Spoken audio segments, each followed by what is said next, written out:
अन्यंग चिंगुदर।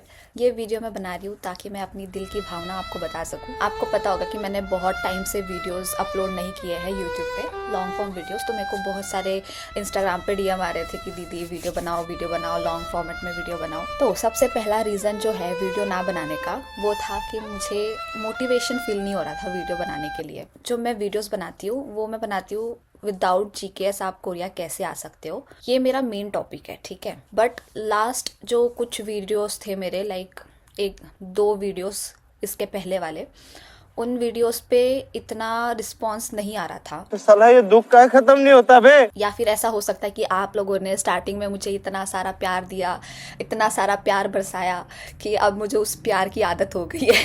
तो थोड़ा demotivated feel हो रहा था कि मैं वीडियोस बनाऊँ या नहीं बनाऊँ, मुझे समझ में नहीं आ रहा था। फिर भी मैं ट्राई कर रही थी, मैंने सोचा भी कि मैं बनाती हूँ, मैंने टॉपिक भी सोचे थे, पर फिर भी मेरा मन नहीं कर रहा था बनाने का। और ये वाला जो वीडियो मैंने बनाया है लिविंग एक्सपेंसेस, ये भी मैंने यूँ बना दिया ऐसे कि चलो कोई बात नहीं, डाल देते, देखते हैं क्या रिस्पॉन्स आता है। तो बेसिकली ये वाला जो वीडियो है इसमें मैं अपना जो अपार्टमेंट है उसका टूर देने वाली हूँ। अच्छा। एंड जो इस अपार्टमेंट का रेंट कितना है, ठीक है, क्या उसका लिविंग एक्सपेंसेस ठीक है, हमें कौन से ठीक है, रेंट समझ गया, देने पड़ते हैं, बिल्स कौन से पे समझ करने गया, पड़ते हैं, हम इस चीज़ के बारे में यहाँ पे जानेंगे। ठीक है। सो आइए शुरू करते हैं। Don't play with her, don't be dishonest.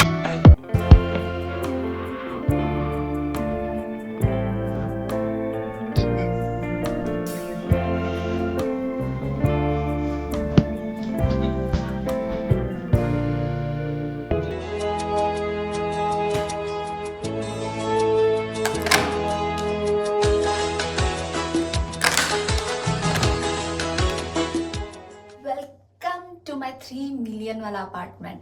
सो जैसे ही हम एंट्री करते हैं, सबसे पहले ये स्क्वायर से जगह है, इसको मैं आपको अच्छे से दिखाती हूँ। बेसिकली ये जगह है हमारा शूज़ वगैरह रखने के लिए। सो जैसे ही हम एंटर करते हैं, सबसे पहले है ये इतना बड़ा शू रैक। तो इसको मैं दिखाती हूँ आपको।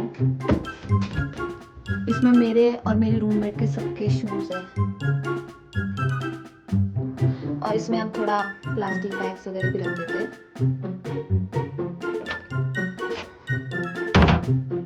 इसको करते हैं बंद। जैसे हम एंटर करते हैं, सबसे पहले है ये शूज रख देगा, एंड देन उसके बाद ये रहा हमारा अपार्टमेंट। यहाँ पे ये ऑटोमेटिक लाइट लगी हुई है, देख सकते हो आप। फिर ये रहा हमारा अपार्टमेंट का सबसे पहले किचन है। यहाँ पे है सबसे पहले फ्रिज, फिर माइक्रोवेव भी दिया हुआ है, सम स्टोरेज। यहाँ पे हमारी सारी ग्रोसरीज है इसमें, और इसमें इंडियन ग्रोसरीज सारी।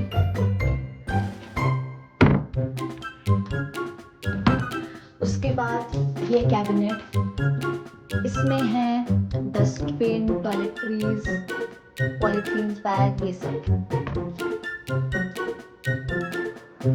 फिर ये सिंक हो गया, किचन का सामान यहाँ पे। इसमें थोड़ा बाथरूम का सामान है, इसमें हम पानी स्टोर करके रखते हैं। और ये ऊपर में भी कैबिनेट्स दिए हैं। तो स्टोरेज का हमें कोई इशू नहीं है बेसिकली। और इस वाले में हमारे सारे मसाले हैं, इंडियन मसाले। इतने सारे मैगी के पैकेट्स रखे। तो मेरी रूममेट आई थी इंडिया से, तो वो सारा लेके आई थी।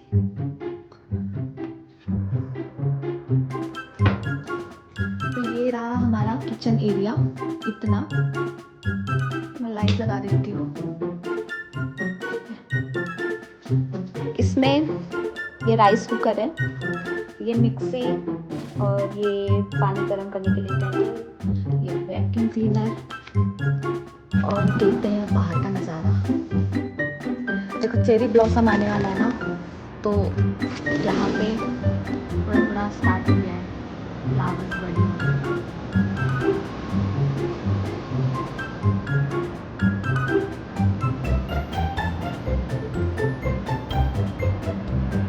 ये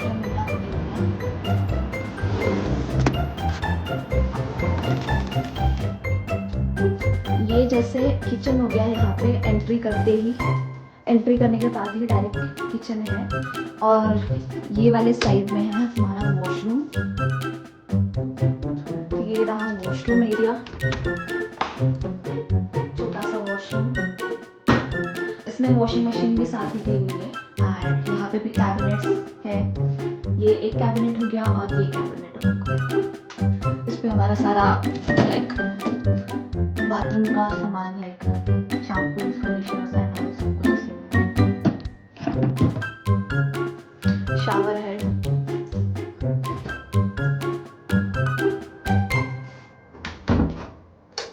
ये वाला जो रूम है ये पहला रूम है, हमारा 2 रूम अपार्टमेंट है, तो ये पहला रूम और वो दूसरा रूम है।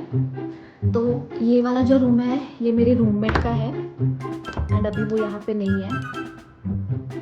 ये सारा उसका रूम है। और फिर ये आते हैं मेरे रूम में। ये मेरा रूम हो गया।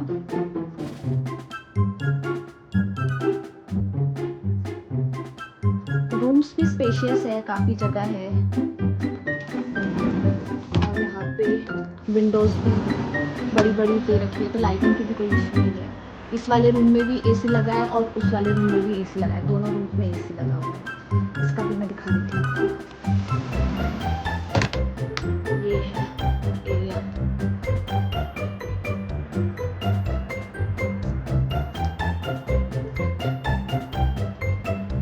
ये मेरी कबर्ड और ये स्टैंड मैंने टेमू से ऑर्डर किया था। जब अब इसके सारे जैकेट्स वगैरह सब अंदर चले जाएंगे, सिर्फ पर्स होल्डर के लिए आएगा। ये वाला आईना भी हमें फ्री में मिला था। और ये मेरा बेड, ये मैंने बस थोड़ा सा ही डेकोरेशन करके रखा है, ज़्यादा कुछ नहीं किया है। एंड ये स्टडी टेबल, चेयर, ये दोनों रूम के साथ ही थे, तो इसको लेने की ज़रूरत नहीं पड़ी। बट ये लैम्प ये लिया था हमने। और ये वाला जो ये वाला टेबल है, ये वाला भी मैंने लिया था। इसमें भी मेरा सारा स्किन केयर है, जितना भी मुझे कोलैप्स एंड ऑल में आता है, ये सब मैंने स्टोर करके रखा है। और ये जगह भी मुझे कम पड़ रही है। और इधर से भी थोड़ा सा ये सारा है। एंड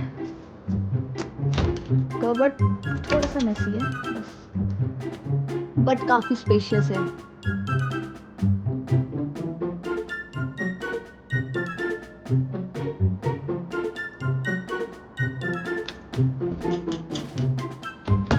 स्टोरेज की इशू नहीं होती मुझे यहाँ पे। और ये मेरा स्टडी टेबल,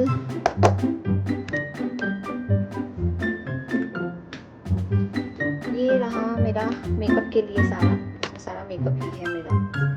और इसमें मेकअप के अलावा बाकी जो भी चीज़ें हैं वो इसमें है। और नीचे मैंने ये ड्रॉअर लिया था डाइसो से, और ये कपड़ों के लिए बैग ली थी।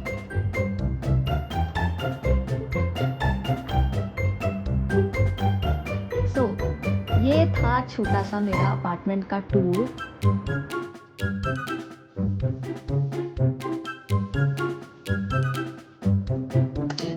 ये था एक क्विक टूर, क्योंकि मैंने इसके पहले डिटेल वाला डाला हुआ था।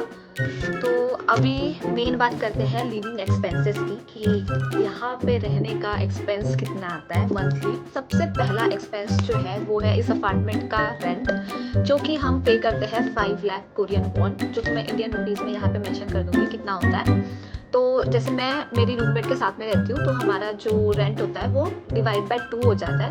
तो मेरे हिस्से में आ जाता है 265 और उसके हिस्से में आता है 265। रेंट के बाद सेकंड एक्सपेंस है इलेक्ट्रिसिटी। तो मैंने बिल्स है जो मैं आपको दिखाना चाहती हूँ। कोरिया में ऐसे बिल्स आते हैं, तो बिल्स से मैं बताऊंगी कि यहाँ पे एक्सपेंस कितना होता है। ठीक है, सबसे पहला जो इलेक्ट्रिसिटी का बिल है, इसका देखो कितना मैंने मेंशन कर रखा है यहाँ पे, ये रहा 13,920। ये इलेक्ट्रिसिटी का बिल हो गया। ये बिल था जनवरी टू फरवरी मंथ का। ओके, इलेक्ट्रिसिटी के बाद दूसरा है हमारा बिल टीवी का। टीवी यहाँ पे जो लगी हुई है वो स्मार्ट टीवी है। इसमें जो बिल आता है वो बेसिकली चैनल्स का बिल है, लेकिन हम चैनल्स देखते नहीं है। यूट्यूब, नेटफ्लिक्स ये ज़्यादा देखते हैं, बट चैनल्स तो लगे हैं ना, तो उसका बिल आता है जो कि मंथली है 2500 या 2500। ये हमारा टीवी का बिल हो गया। उसके बाद नेक्स्ट बिल है गैस। गैस का बहुत बिल आता है, देखो ये रहा 1,22,303। ये हमारा गैस का बिल था for January to February month, 26 जनवरी तक का। इतना महंगा होता है यहाँ पे गैस, क्योंकि ठंडी का भी मौसम था तो हीटर वगैरह चलता है, तो उस वजह से थोड़ा सा गैस का बिल ज़्यादा आता है। और जो खाना था वो भी मतलब 2 बार बनता है, सुबह शाम, तो इस वजह से ये हो गए 3 बिल्स जो कि आपको पे करने पड़ेंगे। इसके अलावा एक मैंडेटरी बिल आता है जो कि है आपका हेल्थ इंश्योरेंस। आप यहाँ पे एज अ फॉरेनर रह रहे हो तो ये हेल्थ इंश्योरेंस हमेशा आएगा आपको। एंड मेरा जो कंट्रीब्यूशन जाता है हेल्थ इंश्योरेंस का वो है 76,360। ये फरवरी मंथ का है और ये मैंडेटरी बिल्स है, ये हमें पे करने ही पड़ते हैं, कोई ऑप्शन नहीं है हमारे पास। और ट्रस्ट मी ये यूज़फुल भी है। जब मतलब मेरी तबीयत ख़राब हो गई थी तो यहाँ का जो हेल्थ है, हॉस्पिटल्स के बिल्स वगैरह हैं वो बहुत एक्सपेंसिव होते हैं। तो अगर आपके पास हेल्थ इंश्योरेंस है तो आप जो डॉक्टर्स होते हैं वो हेल्थ इंश्योरेंस से पैसे काट के बाकी के पैसे लेते हैं। इसमें घर चला जाएगा, इस वजह से हेल्थ इंश्योरेंस होना ज़रूरी है। यहाँ का जो मेडिकल सिस्टम है वो बहुत ज़्यादा ही कॉस्टली है, हम अफोर्ड नहीं कर सकते उतना। ये होगा चौथा बिल। ये 3 बिल्स हो गए एंड एक चौथा बिल जो आपको पे करना पड़ता है, मैंडेटरी वाला। उसके बाद ये भी हेल्थ वाला ही है, ठीक है, ये हो गया। फिर उसके बाद आता है वाटर एंड मेंटेनेंस का बिल। वाटर एंड मेंटेनेंस का जो बिल है वो हमारी लिफ्ट जो है उसमें लगा रहता है।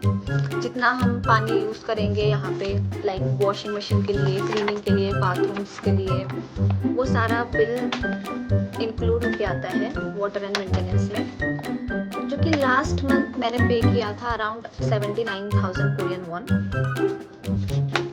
एंड इस महीने का ज़्यादा नहीं है, इस महीने का 30,000 ही कुछ आया हुआ है, तो ये बहुत अच्छी बात है। इन बिल्स के अलावा आपका मोबाइल रिचार्ज का भी बिल होता है। तो यहाँ पे जो सिम रिचार्ज है ये आप पोस्टपेड में भी कर सकते हो या प्रीपेड में भी कर सकते हो। मेरा जो बेसिकली है वो है पोस्टपेड, है ना, पोस्टपेड। अरे कहना क्या चाहते हो? तो मेरा जो बिल आता है फ़ोन का वो हर महीने जाता है around 16,000 Korean won to 17,000 Korean won. और इसमें सच बताओ तो मतलब कुछ हो नहीं पाता है, मतलब जैसे अनलिमिटेड कॉल्स है, अनलिमिटेड मैसेजेस है, बट जो डाटा है वो सिर्फ 1 GB मिलता है। बट मुझे ज़्यादा नेसेसरी भी नहीं होता क्योंकि रूम में वाईफाई फ्री है, तो वाईफाई का हमें कुछ देना नहीं पड़ता है। एंड जैसे मैं यूनिवर्सिटी जाती हूँ तो यूनिवर्सिटी में भी वाईफाई वगैरह होते हैं। बस जो मतलब जैसे मैं बाहर जा रही हूँ, कहीं पे ट्रैवल कर रही हूँ, उस टाइम के लिए नेट की ज़रूरत होती है, तो 1 GB में काम चल जाता है। तो ये हो गया कोरिया में लिविंग एक्सपेंस मेरा, जो कि मैं इंडियन रुपीज़ में टोटल यहाँ पे मेंशन कर दूँगी कितना हो रहा है, सबको कैलकुलेट करके। ओके, तो आप बताओ क्या कोरिया कॉस्टली है? क्या आप इतना खर्चा कर सकते हो? बेसिकली मैं यहाँ पे विदाउट स्कॉलरशिप रह रही हूँ, तो ये सारा जो भी खर्चा होता है वो हमें देना पड़ता है। इसके अलावा ट्यूशन का जो खर्चा होता है, ट्यूशन फीस वगैरह, उसमें यूनिवर्सिटी स्कॉलरशिप्स देती है आपके प्रीवियस ग्रेड्स के ऊपर सेमेस्टर के। एंड बाकी का जो लिविंग एक्सपेंसेस है वो आपको खुद ही मैनेज करना पड़ता है। तो अब मैं आपको थोड़े से टिप्स देना चाहूँगी। सबसे पहला टिप, अगर आप यहाँ पे रह रहे हो, आप प्रीफर कर सकते हो गोशीवॉन में रहना, क्योंकि गोशीवॉन जो है वो थोड़े लेस कॉस्टली है। इससे उनका जो मंथली रेंट रहता है वो 15,000 तक रहता है। 15,000 मतलब इंडियन रुपीज़ में 15,000, ठीक है। और उसमें आपको इलेक्ट्रिसिटी, वाटर, गैस बिल ये सब कुछ पे नहीं करना पड़ता, बस आपका मंथली रेंट आपको देना पड़ेगा, बस हो गया। उसके बाद सेकंड टिप है कि आप अपना खाना खुद बनाओ, क्योंकि यहाँ पे अगर आप बाहर खाते हो, डिनर वगैरह करते हो या डेली बाहर खाते हो तो फूड भी बहुत अलग है। मतलब चलो ठीक है, कुछ लोग जिनको कोरियन फूड पसंद है वो खा सकते हैं बाहर पे, लेकिन जैसे वेजिटेरियंस हैं वो अपना खाना खुद बनाते हैं, क्योंकि यहाँ पे हर चीज़ में नॉनवेज डला होता है, चाहे वो मैगी हो, नूडल्स, रामेन हो, कुछ भी हो, ये लोग नॉनवेज खाते ही है। इनके मतलब यहाँ पे वेजिटेरियन वाला वर्ड है ही नहीं, इनको पता ही नहीं है वेजिटेरियन क्या होता है। बेसिकली जब मतलब मैं फर्स्ट टाइम जब गई थी बाहर खाने के लिए तो मैंने उनको वेजिटेरियन के लिए बोला था फूड, तो उनको समझा नहीं, वो कह रहे थे कि तुम चिकन खा लोगी, तुम एग खा लोगी, तो एग वगैरह भी वेजिटेरियन में नहीं आते, ठीक है, इनको ये सारी बातें नहीं पता है। तो आपको हर जगह पे नॉनवेज ही मोस्टली मिलता है, बस इंडियन रेस्टोरेंट्स वगैरह हो गया और कुछ प्रीफर्ड रेस्टोरेंट्स है जहाँ पे आपको वेजिटेरियन वाला थोड़ा मिल जाएगा। सो इसलिए आप ट्राई कर सकते हो कि घर पे ही खाना बनाओ। बस ये है कि थोड़ा इंडियन जो ग्रोसरीज वगैरह है वो थोड़ी सी महंगी आएगी, क्योंकि इंडिया से यहाँ पे आएगी तो ऑब्वियसली थोड़ा सा कॉस्टली तो होगा वो। फिर तीसरा टिप है कि आप यहाँ पे पार्ट टाइम जॉब्स देख सकते हो, यहाँ पे पार्ट टाइम जॉब्स अवेलेबल है, जो अंडर ग्रेजुएट स्टूडेंट्स हैं उनके लिए भी अवेलेबल है और जो मास्टर्स हैं उनके लिए भी अवेलेबल है। आप अपने हिसाब से पार्ट टाइम जॉब्स देख सकते हो। बस जो जीके स्कॉलर्स होते हैं उनको अलाउड नहीं होता है, मतलब जो कॉलेज वाला टाइम रहता है उसमें अलाउड नहीं होता, लेकिन जैसे वो हॉलीडेज में रहते हैं, विंटर वैकेशन, समर वैकेशन, तो उस टाइम पे वो पार्ट टाइम जॉब्स कर सकते हैं, ठीक है। So this is the real cost of living in Korea. क्या आप ये कॉस्ट अफोर्ड कर सकते हो? इफ़ यस तो आप बिना झिझक यहाँ पे आ सकते हो। आई होप कि आपको ये वीडियो अच्छा लगा होगा, एंड आपके कोई डाउट्स होंगे, कोई क्वेश्चंस होंगे तो आप कमेंट सेक्शन में उनको लिख देना, मैं आपका आंसर दे दूंगी वहाँ पे। Also do like, comment, share and subscribe to my channel, and तब तक के लिए बाय बाय।